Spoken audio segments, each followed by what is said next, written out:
Muy buenas a todos y todas y bienvenidos a una entrevista más de Con Salud TV. Hoy tenemos con nosotros a Ángel Luis Rodríguez de la Cuerda, secretario general de AESEG, la Asociación Española de Medicamentos Genéricos. ¿Qué tal? ¿Cómo estás, Ángel Luis? Hola, buenos días, Nacho, ¿qué tal? Pues queríamos hablar contigo sobre un poco el mercado español de los medicamentos genéricos, cómo está, y también hablar sobre ese mercado europeo. Entendemos que, bueno, que la pandemia os ha tocado también. Y bueno, hay objetivos, ¿no? Este 2021 también es un año para la recuperación y vosotros queréis estar ahí, ¿no? En esa ola de recuperación económica que se espera, a ver si es posible. Pues sí, efectivamente, si hacemos un balance de lo que ha sido el año 2020 para el sector de los medicamentos genéricos en España y, por tanto, también dentro del entorno europeo, pues tenemos que decir que ha sido un año, evidentemente, pues marcado por la pandemia, ¿no? Fundamentalmente, ¿no? Pero ha sido una buena oportunidad para poner en valor nuestro sector y nuestro compromiso con la sanidad española, porque hemos demostrado que un sector con más de 22 años ya de presencia aquí en España, como sector industrial, hemos sido capaces de asegurar el suministro de los medicamentos, tanto los esenciales que declarados por la Agencia Española de Medicamentos, teniendo en cuenta que de estos el 60% tienen genéricos, incluso un 68% con precios menores a los 3 euros. Pero también hemos demostrado nuestro compromiso aportando genéricos en los tratamientos de las UCIs para el tratamiento de las COVID y, por supuesto, manteniendo el abastecimiento normal para otro tipo de patologías del día a día, porque no solamente ha sido el tratamiento de los COVID. Con lo cual, creo que estamos satisfechos de haber demostrado nuestro valor, nuestra aportación al Sistema Nacional de Salud en este sentido. Y después, como sector industrial, evidentemente somos un sector aquí en España con más de 13 plantas de producción a nivel nacional. También tenemos compañías en AESEC con plantas de producción en Europa y qué duda cabe que hemos demostrado que somos un sector muy, muy fuerte en este sentido. Incluso si vemos los últimos datos del estudio que hemos hecho con Silo, somos un sector, oye, que estamos dando empleo a más de 40.000 personas de manera directa e indirecta. Incluso si analizamos el periodo de los 3 últimos años, entre 2016 y 2019, vemos que el empleo ha crecido un 27% y además es un empleo de calidad, donde más del 50% es empleo femenino. Incluso en este crecimiento de empleo, pues triplicamos a otros sectores manufactureros. Por lo cual, es una satisfacción para nosotros ver que también contribuimos en este aspecto tan importante a la economía nacional. Pero es que también hemos invertido el 27% de nuestros beneficios en procesos de innovación y desarrollo. Hemos demostrado que de todo lo que se produce en España hay que pensar y hay que recordar que de 7 de cada 10 genéricos que se consumen en España, 7 se fabrican en nuestro país. Incluso esta cifra se eleva más si nos limitamos a los productos, digamos, con cargo al Sistema Nacional de Salud, donde ya no es el 70%, sino incluso el 75% de estos medicamentos los que se fabrican en España, ¿no? Esto es un factor también interesante. Incluso nos demuestra que todo lo que producimos, incluso el 27% de la producción, se emplea en exportaciones. Y de estas exportaciones, de este 27%, el 80% incluso son para países europeos. Con lo cual, yo creo que demostramos de una manera muy, muy fidedigna que nuestra contribución al Producto Interior Bruto como sector industrial. Con lo cual, nuestra aportación al suministro y al normal abastecimiento de los medicamentos en el país y nuestra contribución como sector industrial desarrollado por encima de otros países europeos, pues creo que ha quedado patente, ¿no? También en esta pandemia. Es cierto que además en este sentido me hacía esa alusión al entorno europeo. Tenemos que decir que en cuanto como sector industrial, pues somos uno de los países punteros junto con Italia en Europa. Es decir, somos los países que más plantas de producción tenemos en nuestro país. Y esto sin duda, pues evidentemente, pues nos pone en el foco de que si se dan políticas de estímulo e incentivación pues para seguir apostando e invirtiendo en este sector sería interesante.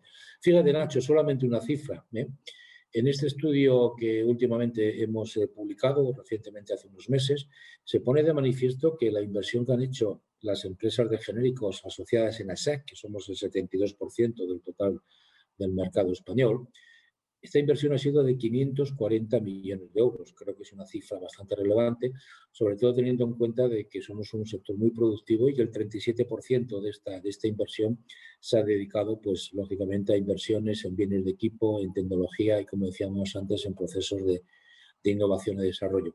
Pero no queda aquí, es que cuando preguntamos a los socios de ASEC, a las empresas, a nuestras 21 empresas que tenemos en la asociación, de cómo sería la inversión si se dieran las incentivaciones y motivaciones necesarias, ¿no?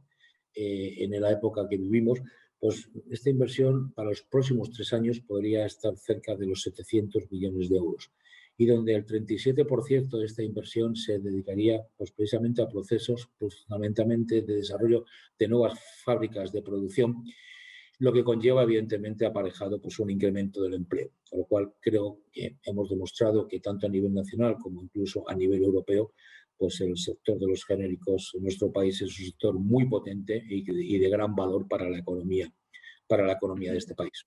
Ujú. Entiendo que, bueno, ese informe, ¿no?, que presentabais hace una radiografía, ¿no?, de cómo está el sector de los medicamentos genéricos en España.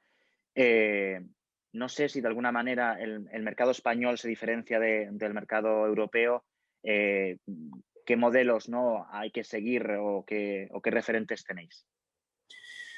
Pues sí, efectivamente, si vamos ya, digamos, a las normativas específicas del desarrollo de genéricos en cada uno de los países del entorno europeo, tenemos que resaltar lo que ya venimos diciendo hace tiempo, y es que en España no tenemos una normativa específica para el desarrollo de nuestros medicamentos, ¿no? A diferencia de otros países, ¿no? Fíjate que, por ejemplo, un dato significativo, ¿no? Somos el único país en Europa en donde no se establece una diferencia de precio entre la marca que termina su patente y el medicamento genérico. Y esto es un hándicap, esto es una barrera importante para seguir penetrando en el mercado. Por ejemplo, en Francia, pues, digamos, el gobierno francés, pues, ha decidido de una manera importante, apostar por el fomento de los medicamentos genéricos a través pues, de medidas muy concretas, ¿no? Por ejemplo, para ilustrar una imagen, ¿no? Y cuando un paciente va a la farmacia a retirar su medicación, en Francia, igual que en España, existe lógicamente una parte que cubre el sistema de la seguridad social, ¿no? La diferencia que hay es que en Francia te dicen, cuando retiras un medicamento, por ejemplo, de marca, que tienes que abonar el 100% y la parte correspondiente que te paga la administración ya te la reembolsarán 3 meses después, ¿no?, mediante un abono. Ahora bien, si en ese momento, en vez de la marca, retiras el genérico, no tienes que pagar el 100%, solamente pagas, pues, imagínate, el 60% correspondiente. Ante esta situación, evidentemente, qué duda cabe que es una medida disuasoria diseñada por el gobierno francés porque tiene la voluntad de que se promocione el genérico, y el paciente lo que hace ante esta situación dice, oye, pues mira, ya me va bien el medicamento genérico, me lo llevo ahora mismo y no tengo que esperar a que me reembolsen ninguna parte correspondiente 2 o 3 meses después. Esto te pongo como un ejemplo indicativo, ¿no? Después, las normas europeas no obligan a que cuando un genérico salga al mercado la marca tenga que ponerse obligatoriamente al precio del genérico. ¿Qué hacen entonces? Bueno, pues una cosa muy sencilla. Permiten que la marca tenga un precio superior al genérico, como es lógico, es el concepto que funciona, de manera que si un paciente decide retirar la marca en vez del genérico, no hay ningún problema. El Sistema Nacional de Salud, digamos, reembolsa al mismo nivel de precio, pero la diferencia la paga el paciente, ¿no? Hay que tener en cuenta, si prefiere la marca, hay que tener en cuenta que estamos hablando de que el precio medio de un genérico en España son 3,50 euros, con lo cual, por mucha diferencia que tenga que pagar el paciente, pues no van a ser céntimos. Y sin embargo, oye, primero, está estableciendo una diferencia de precio contra el genérico que es importante, y dos, y da una opción de libertad al paciente de poder optar a un medicamento u a otro. Te lo pongo, por ejemplo, como medidas que se están utilizando en Francia. Si cogemos Portugal, nuestro país vecino, pues vemos, por ejemplo, que hace poco también tienen una voluntad decidida del desarrollar estos medicamentos, del desarrollo de genéricos, y han establecido que el margen del farmacéutico a la hora de dispensar un genérico pues sea superior al de la marca, ¿no?, en 2 o 3 puntos. Bueno, pues son medidas que ya no inciden sobre el paciente, como en Francia, pero también aquí en este caso lo que incide es que de alguna forma estás incentivando la colaboración del farmacéutico, que es uno de los socios naturales que hemos tenido durante estos años. Por supuesto, en Portugal, igual que en otros países, cuando un genérico al mercado sale al mercado, tampoco se le obliga a ponerse al precio a la marca, a ponerse al precio del genérico, ¿no? Bueno, estos son ejemplos que te pongo. En Italia también, evidentemente, últimamente se están desarrollando políticas de fomento y van orientadas, ya te digo, de alguna forma a establecer una diferencia de precio entre la marca y el genérico, o bien en las condiciones de dispensación que sean más favorables a nuestros medicamentos. Hay que pensar que esto no es ninguna discriminación, ningún favoritismo, ¿no? Sino simplemente son políticas farmacéuticas, digamos, de compensación y, sobre todo, digamos, complementarias, ¿no? Estos países tienen políticas decididas al desarrollo de productos innovadores, pero eso no quita que también de manera complementaria también se desarrollen políticas para desarrollar los genéricos. ¿Por qué? Porque estos países entienden que el genérico es fundamental no solamente a corto plazo, sino también a medio y a largo. Es un regulador del precio en el mercado, es un medicamento que, desde el punto de vista económico, obliga a la marca también a rebajar sus precios y, por tanto, lo que produce son ahorros al sistema, digamos, en el gasto en medicamentos, ¿no? Como digo, de manera complementaria a otras políticas sobre innovadores. Por eso, en España ahora mismo nos encontramos en un momento que no tenemos ninguna normativa específica y por ello estamos trabajando en planes alternativos. Por ejemplo, como sabéis, junto con el Ministerio de Sanidad y las comunidades autónomas se está desarrollando el denominado Plan de Genéricos. Es cierto que nosotros las últimas aportaciones a una consulta pública que solicitaron le hicimos en noviembre de 2019. Desde ese momento es verdad que ha habido varias reuniones en la Comisión de Farmacia donde se ha revisado este plan, pero hoy en día hay que reconocer que está parado, puesto que hay otras preferencias, evidentemente, como puede ser la pandemia, incluso ahora mismo, pues con toda la presión que hay acerca del programa de vacunación, ¿no? frente al COVID. Pero bueno, de alguna forma el proyecto está ahí. Nosotros hemos preguntado al Ministerio de Sanidad y nos dicen que siguen con ello, pero evidentemente hay preferencias en otras áreas y seguimos entonces con la esperanza de que este plan de genéricos, que finalmente recoja de verdad auténticas medidas progenéricas que impliquen un incremento de la penetración de nuestros medicamentos, pues contribuyan a que recojamos esa senda de penetración y salgamos de esa cifra de estancamiento que llevamos hace ya varios años, que hay que recordar que, por ejemplo, en España, pues la participación en unidades es de un 40% y que se aleja, evidentemente, de ese 65% de media que tienen los países de nuestro entorno, ¿no? Uh-huh. Sobre esa cuestión te quería preguntar, ¿no? Porque al final en el informe, ¿no? que presentabais se refleja con los datos, ¿no? Ese estancamiento de la cuota de mercado de los genéricos en España. ¿Qué está ocurriendo con el modelo español para que, bueno, comentas, ¿no? que en otros países hay una incentivación mayor? ¿Qué está ocurriendo? Porque al final se está echando freno, ¿no? a que el mercado de los genéricos siga creciendo y en otros países sí está creciendo, ¿no? Sí, efectivamente, es una barrera, ¿no? Porque nosotros, cuando hablamos con las administraciones sanitarias, tanto a nivel nacional como a nivel autonómico, todos reconocen, y de hecho por eso el inicio del plan de genéricos, ¿no? Reconocen que efectivamente hay un estancamiento, necesitan el concurso de estos medicamentos. Por ello, en principio digamos, hay una idea, hay una voluntad de desarrollar esta normativa, pero a la hora de la verdad lo que nos encontramos es que es difícil caminar, porque cualquier cambio requiere cambios legislativos y cambios en la normativa, y hoy sabemos que estos cambios pues se hacen, digamos, están todos muy paralizados porque hay preferencia en otras áreas. Pero bueno, tenemos la esperanza de que la interlocución tanto con las comunidades autónomas como la Dirección General de Farmacia es buena. En este sentido, que entendemos que hay voluntad y estamos ahora mismo, lógicamente, en la fase de discusión de afinar o ajustar cuáles son las medidas más progenéricas de verdad que influyan en un desarrollo del genérico, ¿no? Decimos, oye, que tiene que ser diferencia, por ejemplo, por ponerte un ejemplo, ¿no? No es normal ahora mismo que cuando lanzas un genérico, sale un genérico al mercado, automáticamente, si tú le pones la obligación a la marca de igualar el precio, eso supone un muro, una barrera para nuestra penetración. Por ponerte un ejemplo gráfico, en la ley hace años, hace 4 o 5 años, eso no existía, de manera que desde que salió un genérico al mercado pasaba un año hasta que se formaba el conjunto de precios de referencia. Bueno, pues durante ese año el genérico estaba a un precio más inferior a la marca y nos permitía coger cuota de mercado. Ahora mismo, al no existir, digamos, ese diferencial, pues donde antes en un primer año cogías una cuota de penetración del 40%, hoy estamos cogiendo una cuota del 7%. Esto que implica no solamente un retraso, sino también implica una desmotivación a la hora de las inversiones de las compañías farmacéuticas, que no ven, lógicamente, pues un retorno de la inversión a corto plazo, y existe una desmotivación, como lo estamos viendo, por ejemplo, que se refleja en cómo se están produciendo mayores inversiones en otras áreas de medicamentos, como puede ser OTC o de healthcare, ¿no?, en vez de en genéricos, y es una pena, ¿no?, porque el valor que aporta un genérico a la sociedad, yo creo que después de 22 años se ha demostrado, ¿no?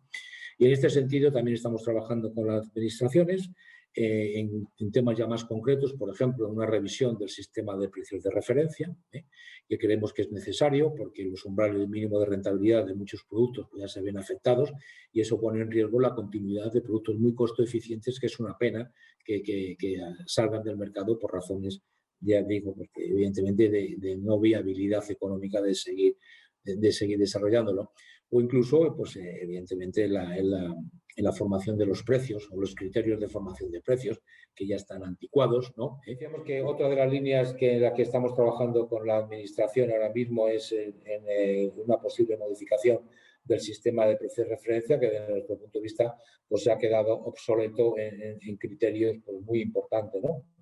Como, por ejemplo, puede ser el umbral mínimo de precios, ¿no?, que ahora se marca en 1,60, pues está totalmente desfasado de acuerdo a los costes industriales, ¿no? Pues entonces sería lógico que habría que modificar ese umbral mínimo para asegurar el concurso, ¿no?, de productos costo eficientes que hay en el mercado antes y evitar el riesgo de que desaparezcan, ¿no? O incluso también los criterios de la formación de los precios, ¿no? Como venimos demandando hace tiempo, que ya sabemos que solamente distingue el actual sistema de precio de referencia en cuanto al principio activo y la vía de administración, mientras que hay otros parámetros como puede ser, oye, pues digamos las distintas presentaciones o dosificaciones, ¿no? A nadie se le escapa que no cuesta lo mismo, evidentemente, fabricar una cápsula que un sobre, ¿no? Sin embargo, este sistema no diferencia, ¿no? Y esta es otro sistema, ¿no? De alguna forma decíamos que, bueno, pues son áreas, ¿no?, que son importantes, o incluso, además lo recoge, por ejemplo, si recordamos antes del verano que estuvo el comité que se organizó sobre la reconstrucción económica y social promovido por el Congreso de los Diputados, pues en sus conclusiones hay tres puntos en donde recomiendan el desarrollo y fomento del medicamento genérico por la utilidad que tiene tanto para el Sistema Nacional de la Salud como para el paciente, ¿no? Y en esta línea estamos trabajando, ¿no? Son los retos que tenéis para este año, y entiendo que es una carrera de fondo, ¿no?, para conseguir que el sector vuelva a esa recuperación o se recupere, ¿no?, de este pequeño parón que ha sufrido en estos años, y la pandemia ha demostrado que sois un sector clave, ¿no? Sí, efectivamente. Yo creo que si antes habíamos demostrado ya que como sector industrial y facilitador de tratamientos éramos importante, pues yo creo que sale fortalecido precisamente cuando se ha podido ver el concurso de nuestro sector, precisamente en la pandemia, no solamente desde el mes de marzo, sino hoy en día, incluso en el futuro, porque todo esto va para unos meses más, como es previsible, ¿no?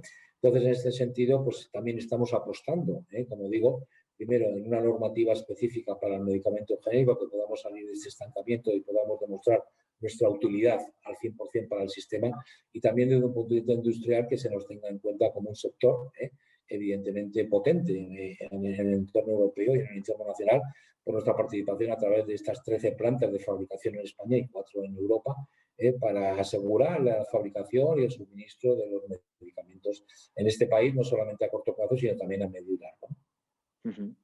Pues con este mensaje nos quedamos. Ángel Luis, muchísimas gracias por tu tiempo y por contarnos la visión de AESEG, ¿no?, para este sector farmacéutico de los medicamentos genéricos. Muy bien, Nacho, un placer y a vuestra disposición como siempre. Gracias.